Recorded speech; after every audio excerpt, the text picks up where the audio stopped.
Bonjour à tous, nouvelle vidéo aujourd'hui dans laquelle je vais partager avec vous une petite astuce à l'aide de la fonction N.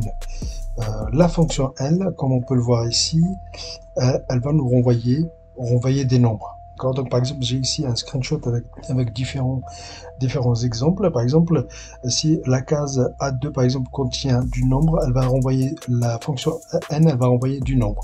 Si la case en A3 par exemple elle contient un 0, ça va renvoyer un 0, etc., etc. On peut faire un test logique ici, quand on peut aussi également le faire, le test logique avec l'aide des ce qu'on appelle les booléens avec la fonction si.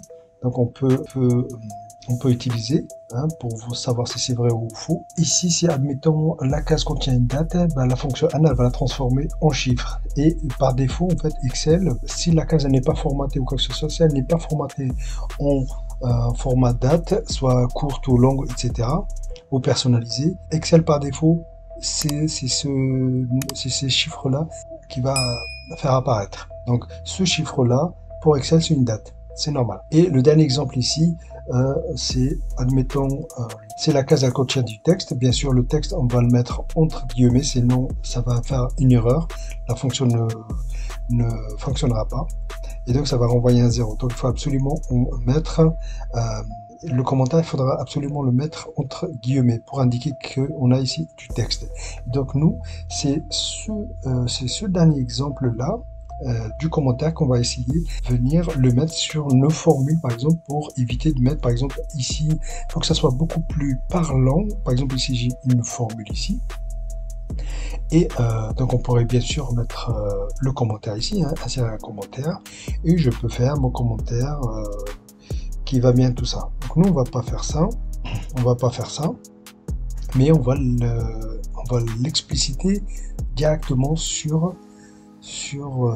la formule ici. Et donc pour ça, on va utiliser la fonction N. Donc pour pouvoir faire appliquer notre formule, rien de compliqué, pour pouvoir expliciter notre commentaire par exemple, pour que des fois, parce que des fois, quand on travaille avec pas mal de formules et tout, des fois on peut vite se perdre, et surtout si on vient à transmettre le document à quelqu'un, etc., etc., ça sera beaucoup plus parlant pour la personne qui n'est pas à l'aise, par exemple, avec les formules, les cellules, etc. Donc, pour ce faire, rien de compliqué, on va mettre plus N, je fais tab, pour entrer dans ma fonction, j'ouvre les guillemets, et là je vais mettre article, par exemple, article nécessaire.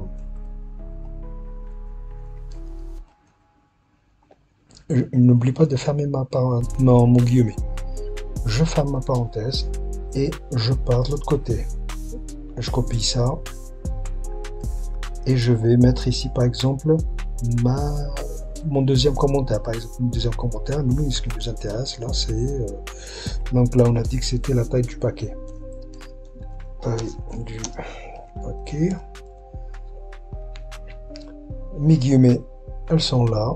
À partir de là, j'ai terminé, on va dire, ma formule, et avec ces commentaires, en fait, là, c'est juste une aide, en fait, pour qu'on s'y retrouve, parce que là, j'ai les en-têtes de tableau, tout ça, qui sont beaucoup plus parlants, et c'est juste pour vous expliquer l'idée, en fait, parce que des fois, on n'a pas forcément les en-têtes, etc.